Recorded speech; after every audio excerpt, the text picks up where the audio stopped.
Olá, bom dia, boa tarde, boa noite. Eu sou Alessandro Saad, superintendente executivo do Estro, e quero dar as boas-vindas a vocês ao nosso podcast. Hoje é dia 21 de março e comemoramos o Dia Internacional da Síndrome de Down. A data tem como objetivo promover a conscientização global e garantir que as pessoas com a síndrome de Down tenham igualdade na sociedade. Para falar melhor sobre o assunto, a gente trouxe aqui o Bento Zanzini, que é presidente do Conselho de Administração da ADID, Associação para o Desenvolvimento Integral do Down. Eu já quero começar agradecendo a sua presença, Bento, e que você contasse um pouquinho para a gente da sua trajetória, como você chegou ao Conselho, como essa causa cruzou a sua vida. Muito obrigado pelo convite, eu estou muito satisfeito de estar aqui com vocês. Na verdade, eu cheguei a essa condição por intermédio do meu filho. Eu tenho um filho com síndrome de Down, que está hoje com 33 anos, ele trabalha, ele estuda, ele pratica artes marciais, ele tem uma vida absolutamente integrada à sociedade. E no início, quando nós pensamos na sua educação, ele tem 2 irmãos mais velhos, ele foi para a escola dos seus irmãos. E nós percebemos logo de saída que a partir do instante que se começava a educação formal, a partir dos 7 anos de idade, ele não teria condições de acompanhá-los. Ele certamente ficaria deixado de lado, por mais que a escola tivesse boa vontade para com ele, e a escola tinha, mas, de fato, não havia uma pedagogia suficiente para isso. Então, nós procuramos um outro local e, naquele momento, encontramos a ADID, que, então, era um projeto menor e tinha poucos alunos, aonde, de fato, ele se integrou. Ele foi educado, foi alfabetizado, ele cresceu e está lá até hoje. Ele continua praticando, continua frequentando e gosta demais da ADID, né? E eu fui me entrosando com o pessoal da ADID. Naquele momento eu tinha uma vida muito mais atribulada do que hoje, mas depois, a partir de um certo instante, eu assumi uma direção, assumi a presidência e hoje estou aqui no Conselho de Administração, porque realmente é uma forma de eu procurar retribuir tudo aquilo que a ADID fez pelo meu filho. Antes de me preparar para a gente conversar, né, eu vou tentar entender como é que as instituições funcionam, como é que é o ambiente e tal, porque por mais que a gente leia muito sobre um monte de coisa, a gente sempre vai ter um conhecimento muito superficial, né? Uhum. A não ser que a gente você esteja envolvido com aquilo no dia a dia e tal. Claro. Foi assim, por exemplo, aqui com a aprendizagem, quando eu vim para o Estro, para trabalhar com a inserção de jovens vulneráveis no ambiente de trabalho, era um negócio que era importante para mim, mas nunca estava no meu radar com essa calibragem tão fina, né? Uhum. Então tem uma coisa que me chama muita atenção, assim, como é que o impacto da sociedade ele funciona de maneira positiva ou negativa, né? De maneira como a qual as entidades conseguem se posicionar, como é que elas conseguem gerar atenção, provocar atenção para as causas que elas defendem, né? Eu queria que você falasse um pouquinho da importância da data, Bento. Assim, a gente está falando aqui de um dia que fala sobre o síndrome de Down, mas geralmente a gente escolhe um dia para chamar atenção para a causa, porque não é um único dia, né? Eu queria que você contasse a importância de ter o dia. Olha, primeiro eu gostaria de mencionar, é muito importante ter esse dia, e muito importante que esse dia seja hoje, dia 21 de março, porque o dia 21, ele faz uma alusão à anomalia genética do sindrômico. A síndrome de Down, na verdade, não é uma doença, mas é uma anomalia genética pelo fato de que o cromossomo de número 21 ele se parte e se divide em três, ao contrário das outras pessoas que não têm essa síndrome, que têm todos os cromossomos em pares de 2. Essa descoberta ela foi feita há muito tempo atrás, em 1959, pelo Dr. Jérôme Lejeune, um francês dedicado a essa causa, mas essa descoberta só foi possível devido a estudos anteriores. E Down, ao contrário do que muita gente pensa, não é porque é para baixo, Down do inglês, mas porque o primeiro médico a estudar a causa foi o Dr. John Langdon Down, e ele descobriu em 1866 que mesmo os filhos europeus que nasciam com essa anomalia genética, eles eram muito parecidos com mongóis. Tinham os olhinhos oblíquos, puxados, e daí ele associou o nome a mongolismo. Por isso que muita gente ainda hoje, de forma equivocada, trata a síndrome de Down como o mongolismo, mas isso já não se usa mais, há muito tempo já não se usa. E é importante que nós tenhamos essa data marcada, porque a luta pela inclusão desses jovens, que podem fazer muita coisa útil na sociedade, é muito importante. E tendo uma data marcada com a sua característica, eles certamente poderão ser melhor aceitos, poderão ter a atenção necessária para a sua causa, e com isso a sociedade passa a olhá-los com um olhar mais simpático e aceitá-los com mais carinho dentro das coisas que eles podem fazer. E eles podem, a rigor, fazer quase tudo que uma pessoa normal pode. Perfeito. Bom, você está me contando uma história. Primeiro, obrigado por trazer a informação para a gente. Com certeza, muitos dos nossos ouvintes não têm a menor noção por que foi dia 21/3, eu não tinha, né?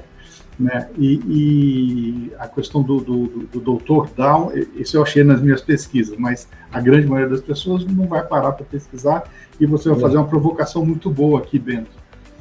Você me trouxe aqui uma reflexão sobre inclusão, né? Sim. Poxa, eu tenho que trazer a data para as pessoas perceberem isso, a importância disso. Tal. Se você tivesse que fazer uma reflexão sobre como a sociedade lida com isso, como é que está a inclusão dessas pessoas com síndrome de Down na sociedade hoje, eu entendo que evoluiu, né? Vai evoluindo, mas eu entendo que também está bem distante do modelo ideal. Eu queria que você contasse um pouco para a gente isso, por favor. A sociedade tem evoluído muito nesse aspecto, né? Se nós formos realmente pensar nisso, até o final dos anos 50, começo dos anos 60, é dedicado à identificação da trissomia. Então, praticamente, até aquela época, não se sabia nada a respeito, e quem tinha síndrome de Down ficava recluso, muitas vezes não participava nem mesmo da família, né? Depois, entre os anos 50 e 60, se testou alguns medicamentos, com aquela ideia de que alguma coisa talvez pudesse modificar essa condição genética. E também, obviamente, não funcionou de jeito nenhum, né? A partir dos anos 70, entre os anos 70 e 80, por aí, houve um grande avanço quando se descobriu que seria possível fazer a estimulação precoce dessas pessoas. Essa estimulação visava, sobretudo, a compensar a hipotonia muscular que eles apresentam muito fortemente, e ao fortalecê-los, eles ficavam mais ágeis, ficavam mais fortes, e com isso eles passaram a ter a possibilidade de se tornar mais visíveis. Depois, entre os anos 90 até os anos 2000 e um pouco além, se discutiu muito a questão da inclusão, passou-se a discutir a inclusão. E essa inclusão se dava principalmente pelo trabalho, era necessário buscar a inclusão no trabalho. Depois dos anos 2000 até mais ou menos 2010, por aí se passou um tempo, e agora o que se discute é o envelhecimento precoce desses jovens, porque descobriu-se que todos eles estão sujeitos a sintomas de envelhecimento muito precoces. Então, por exemplo, já a partir dos 30 anos, eles demonstram mais fragilidade em alguns aspectos. É até possível de se observar casos de Alzheimer. Então, essa é uma preocupação atual. Mas voltando à questão da inclusão, né, que já há pelo menos mais de 10 anos se discute inclusão, e na DID a gente discute isso há bem mais tempo, né? Eu acho que a sociedade hoje está muito mais evoluída e apta a receber esses jovens para o trabalho. Na DID, por exemplo, nós temos lá um projeto que abrange dos 7 anos até a idade que tiver, né? Então, por exemplo, nessa primeira fase, nós cuidamos da educação formal, cuidamos da alfabetização, de todas as informações necessárias, e para isso nós temos uma escola de ensino fundamental especializada. Depois, na época da adolescência, nós começamos a dar o reforço educacional e, mais do que isso, nós procuramos fazer com que eles tenham as primeiras noções do que deva ser o comportamento no trabalho. Depois, a partir dos 18 anos, nós temos um trabalho de empregabilidade. É o emprego apoiado, em que profissionais especializados, psicólogos, fonoaudiólogos, os acompanham e nós os ajudamos, inclusive, a arrumar o primeiro emprego. E continuamos, a partir daí, a dar um atendimento nas empresas, inclusive sensibilizando as empresas. Os nossos profissionais vão até lá, conversam com toda a equipe, com o local onde o jovem vai trabalhar, aprendem junto com ele o trabalho que ele vai fazer, para que ele tenha a possibilidade de fazer bem, de se manter nesse trabalho. Então, a inclusão acontece de uma maneira muito mais natural. Hoje, inclusive, é muito comum você ver as empresas, sobretudo com a lei de cotas, né, que foi um marco também nessa questão da inclusão, abrindo vagas, e muitas delas pedem um jovem com essas características para trabalhar. E é interessante porque, inicialmente, o que parecia ser uma coisa diferente na empresa acaba sendo diferente, mas no sentido positivo, porque esses jovens são muito educados, são carinhosos, são muito meigos no seu relacionamento, e eles acabam se tornando um catalisador de um programa de amadurecimento daquele local de trabalho. E isso é muito positivo. Você estava falando e eu estava enxergando como é que é um aprendizado ou um amadurecimento mútuo, né? Como é que a gente, você olhando, eu fico percebendo como é que a presença de uma pessoa que, entre aspas, é diferente do ambiente, ou o ambiente entende como diferente, consegue fazer com que se percebam iguais, ou com que eles se integrem e possam criar um amadurecimento, criar uma empatia e fazer um desenvolvimento ali das relações pessoais.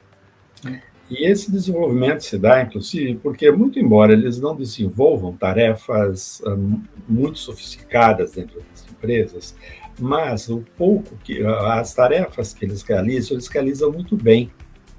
E o senso de responsabilidade que eles têm é uma coisa notável. Então, se você entrega uma mensagem a Garcia para um deles, usando aquele velho clichê, a mensagem a Garcia será entregue. Eles realmente irão fazer aquilo com muita dedicação, com muita responsabilidade. E e outra coisa também, eles têm um senso do politicamente correto, que às vezes até me incomoda com meu filho, para falar a verdade, viu? porque você não pode fazer nada de errado, às vezes involuntariamente, você passa Claro, o farol claro. amarelo, você faz alguma coisa, você cruza a pé fora da faixa, né? E imediatamente ele chama a tua atenção, olha, não pode cruzar fora da faixa, não pode fazer isso. Tudo que você ensina de correto, eles aprendem e praticam. Isso é que é interessante. Perfeito. Agora, você entende, Bento, sem nenhum comprometimento aí na sua resposta, tá? Que as empresas estão se voltando mais para isso, que elas estão se tornando mais acolhedoras? Eu acho que sim. Eu entendo que as empresas estão mais sensíveis para isso. Quando você olha que praticamente todas as empresas hoje têm no seu trabalho uma preocupação com as letrinhas ESG, ou mal comparando com o ambiental, com o governamental e com o social, e sabem que essa preocupação com esses três pilares fazem com que elas realmente se diferenciem das demais. Ora, a preocupação social é muito importante e receber o diferente, olhar a diversidade com esse olhar mais acolhedor, faz com que, de fato, as empresas se tornem melhores. E isso está acontecendo. Gradativamente, a gente observa que as empresas estão, pouco a pouco, recebendo muito mais oportunidades para esses jovens. Eu tinha uma pergunta para fazer sobre a Didi, mas você acabou contando um pouco antes, né, sobre o trabalho de vocês, que é um trabalho muito bacana e ele é multifacetado, ele vai desde da formação, do acolhimento, até a inclusão no mercado de trabalho e acompanhamento.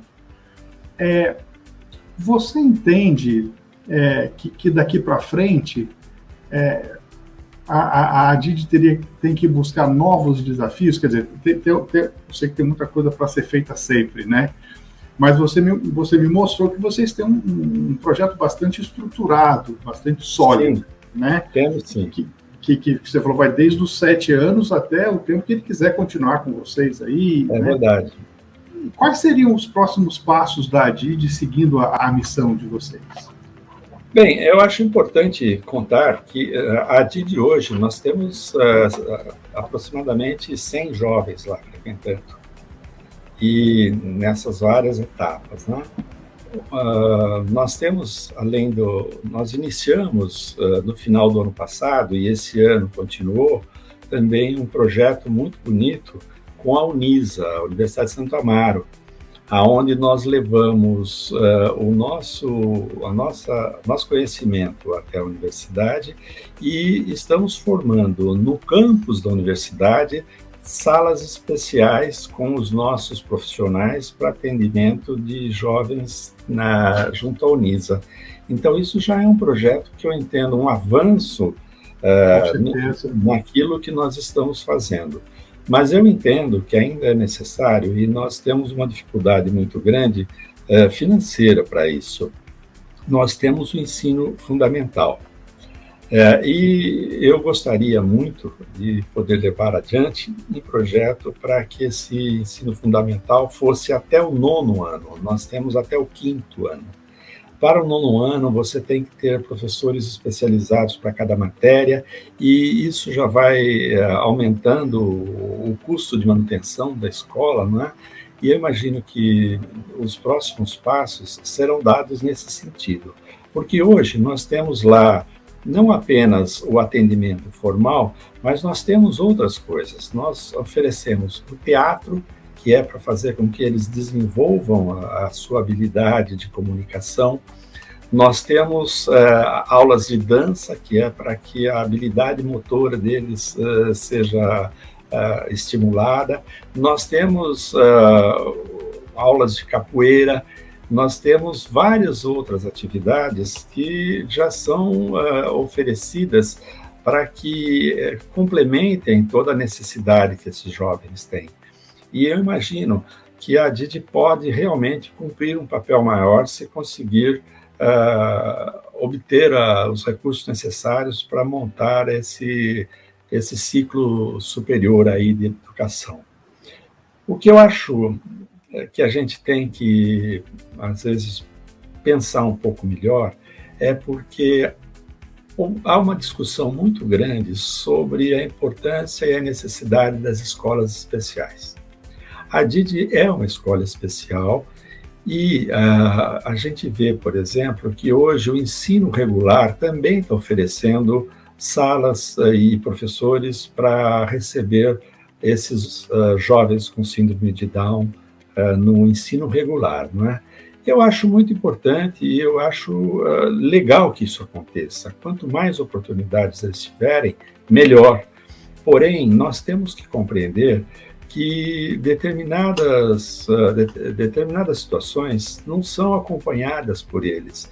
Então, é muito comum nós recebermos lá jovens que estão no colegial e não sabem assinar o nome. Quer dizer, isso é um fato gravíssimo, porque o processo de aprovação contínua aí, ele permite, ele forma esses jovens, mas e daí? Tá certo? Não adianta. Eles têm que realmente receber, têm que ser orientados, eles têm que aprender a como se comportar, a como tem que se alfabetizar adequadamente, e isso eu acho que uma escola especializada tem melhores condições de oferecer. Mas não sou contrário a que vão para uma escola regular, eu acho que há que se tentar, é uma oportunidade também. Perfeito, perfeito. Você ia complementar? Não. Ah, tá. Eu ouvindo você falar, eu me identifico muito com o que a gente faz aqui no Oeste, né? Porque às vezes a gente pega um jovem que vem de uma situação de vulnerabilidade extrema e ele vem com certas dificuldades também Sim. De aprendizado, né? E a gente precisa, de alguma maneira, acelerar isso para que ele possa estar apto para ser inserido no mercado de trabalho. Muitas vezes essa intervenção junto à família é essencial. Por isso é que nós temos também lá um assistente social dedicada a olhar cada família e fazer essas intervenções com as famílias quando necessário. É muito importante isso. Até para levar o conhecimento, né? Porque às vezes você está dentro daquele ambiente, mas você não consegue perceber como você sai dele, como você interage com ele, né? Exatamente. Então às vezes, muito importante. Às vezes o jovem aprende certas coisas conosco, né? E ele, mas quando chega em casa, a educação histórica é diferente. Então, por exemplo, em alguns casos em que nós tínhamos lá um processo alimentar, ele aprende a se alimentar sozinho, aprende a se higienizar sozinho, uma série de coisas. Daí, muitas vezes ele voltava para casa e voltava com aquela mesma rotina em que a mamãe ia preparar o prato para ele, a mamãe dava comida, ajudava. Então, ele ficava naquela indecisão. E aí é fundamental você interferir junto à família para que a família também cresça, a família também tenha esse olhar diferenciado no jovem e acredite nele, porque ele tem potencial, ele pode ir além, mas ele só irá se de fato houver uma ação conjunta entre a escola e a família. E para isso é importantíssimo que a nossa assistência social vá até as famílias. Esse ano, mudando um pouquinho, o ano passado, aliás, nós começamos lá um processo, eu gosto de chamar de científico, embora ainda falta um pouquinho de tempo para isso, não é? Em que nós contratamos uma pessoa especializada nesse tema e estamos associando o indicador CIF, que é a capacitação e indicadores de funcionalidade, que é uma medida da ONU, junto com os processos de educação da DID. Então, nós conseguimos, através de análise de regressão, medir quanto interfere uma coisa na outra. Então, por exemplo, a gente percebeu que o nível de amadurecimento e o nível de alfabetização que o jovem adquiriu ao seu longo do tempo tem uma influência muito forte no seu índice de funcionalidades. E hoje nós estamos aumentando e ampliando esses estudos para identificar exatamente qual é o tipo de habilidade que ele tem que desenvolver e de que forma ele pode desenvolver. Então, são estudos que eu acho que a DID, como escola, nós ainda somos pequenos, mas que nós temos a obrigação de fazer uma contribuição. Então, logo nós tenhamos isso melhor consolidado, nós vamos publicar, nós vamos divulgar isso para que fique disponível para toda a comunidade Down. É importante, independente do tamanho, né, da instituição. Se você queria, na verdade, às vezes é até melhor quando você é pequeno, né, que você consegue ajustar ali e errar pequeno e consertar e tal, para depois ganhar maiores proporções. Mas eu acho que toda iniciativa, independente do tamanho, assim, primeiro que 100 alunos é bastante coisa, né? Eu acho que a gente tem que olhar a nossa capacidade de atendimento, não o tamanho do problema, né? Pelo menos eu penso assim, senão a gente não dorme de noite, né, Bento? Bom, isso é verdade, mas é que eu me refiro pequeno no sentido, nós temos 100 alunos lá, mas nós temos algumas parcerias que nos ajudam a manter esses 100 alunos, né? Então, por exemplo, eu vi que vocês também têm a parceria com o FUNCAD e com outras entidades sim. E aportam recursos e permite que você avance nesse caminho, né? E nós temos a Associação Brasileira de Bancos Comerciais, que faz um aporte e nos permite manter uma sala, e assim nós conseguimos manter o grupo, não é? Mas manter esses estudos é um negócio que custa caro. A gente faz um esforço danado para conseguir produzir isso e manter o equilíbrio econômico que, no final, é fundamental para a sustentabilidade da escola no longo prazo, né? Com certeza, com certeza. Ô Bento, eu tenho mais uma pergunta para você aqui, e eu juro que eu paro de perguntar. A gente está falando aqui da missão da DID, a gente está falando aqui do propósito seu, pessoal, por uma transformação com a chegada do seu filho e tal, e eu entendo que isso tem uma coisa muito facetada, né? Então, você tem vários papéis, né, de pai, de membro do conselho, com certeza você arregaça a manga e entra na operação na DID. Então, se você tivesse que olhar para frente, assim, projetar 10, 20 anos para frente, que mundo, que ambiente seria esse ambiente ideal do ponto de vista de inclusão da pessoa com Down? Olha, é um pouco difícil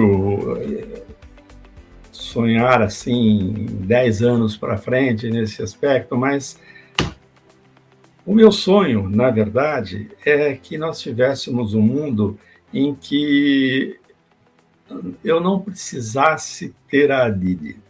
Veja, me explico melhor. Perfeito.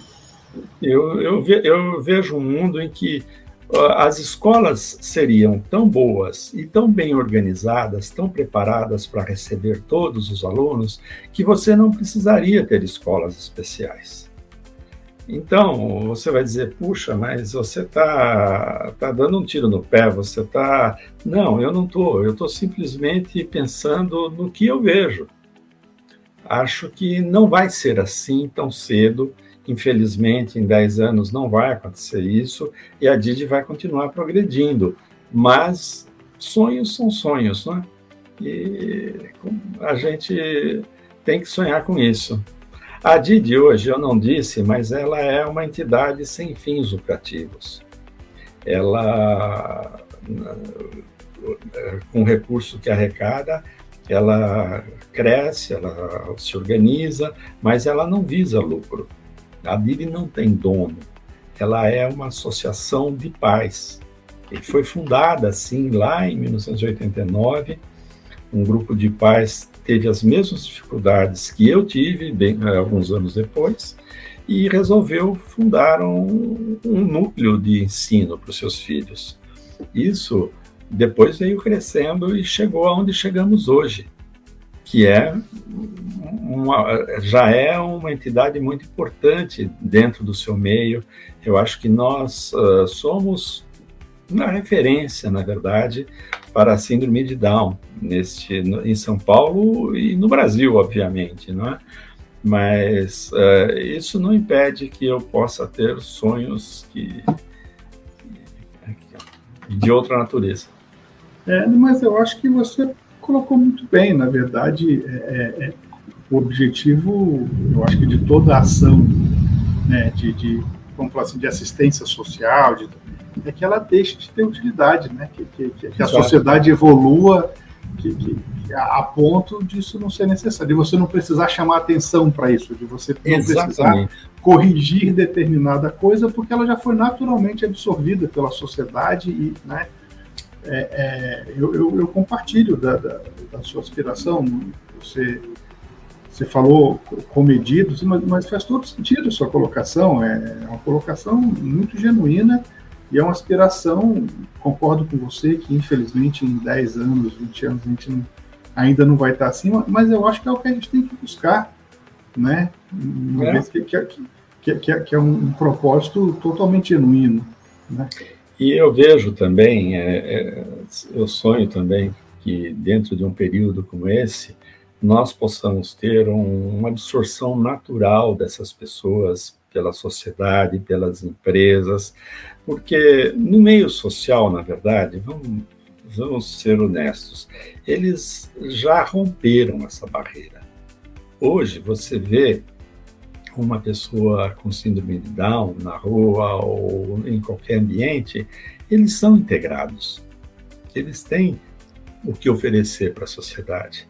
Agora, para as empresas, embora tenha evoluído muito, embora a gente tenha as empresas com o ESG incorporado ao seu planejamento, infelizmente não são todas que têm esse interesse em absorver o trabalho. E o trabalho é muito importante. Por mais simples que o trabalho seja, o trabalho faz com que, de fato, eles se realizem, o prazer que eles sentem em receber o dinheiro do seu salário, que não é muito. Embora, veja você, nós temos casos de jovens, de famílias muito vulneráveis, que durante essa pandemia eles continuaram empregados e o seu salário foi fundamental para manter a família. Perfeito. Nós temos muitos casos assim. E temos casos que não é pela necessidade do salário, mas é pelo valor do trabalho. O valor do trabalho enobrece a pessoa. Com certeza. Nós tivemos diversos casos também de jovens aprendizes aqui no ESP que durante a pandemia se tornaram arrimo de família. O pai teve uma redução da renda, perdeu completamente, a mãe também, o irmão, e ele segurou a família ao longo desse período, o que gera também um impacto emocional grande, né? Exatamente. Para esse jovem nesse momento. Né? Agora, imagina um jovem com síndrome de Down tendo a condição de arrimo de família, de repente. Quer dizer, quando que você imaginaria isso há 10 anos atrás? Acho que a gente evoluiu bastante, apesar de ainda ter muito para evoluir, né? Exatamente. Muito bom, muito bom. Bento, eu podia ficar o tempo todo conversando contigo, mas eu tenho um prazo, se eu estourar, o nosso podcast fica muito longo, então eu tenho que encerrar, você me desculpe.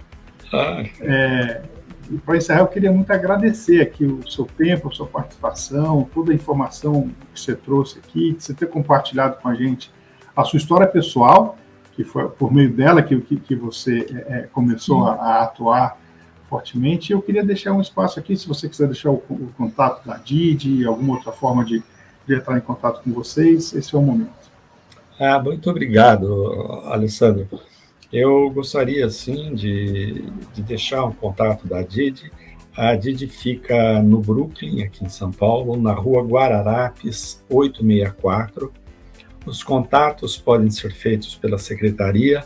O nosso telefone lá é o 5542-5576. Repetindo, 5542-5576. Nós ainda temos vagas, tanto para os cursos regulares quanto para os cursos extras, e realmente acho que estamos nos esforçando para oferecer sempre o melhor para esses jovens que têm tanto potencial e estão, graças a Deus, começando a ser reconhecidos agora. Bom, eu sou Alessandro Saad, eu conversei hoje com o Bento Zanzini, da Adid, um assunto muito bacana sobre síndrome de Down, sobre inclusão, e eu queria agradecer a sua audiência. Bom, se você ouvinte quer saber mais sobre o Estro, acesse o nosso site estro.org.br e também não deixe de conferir os nossos conteúdos nas mídias sociais. Nós estamos em todas as redes como Estro Oficial, tudo junto. Um abraço e até a próxima.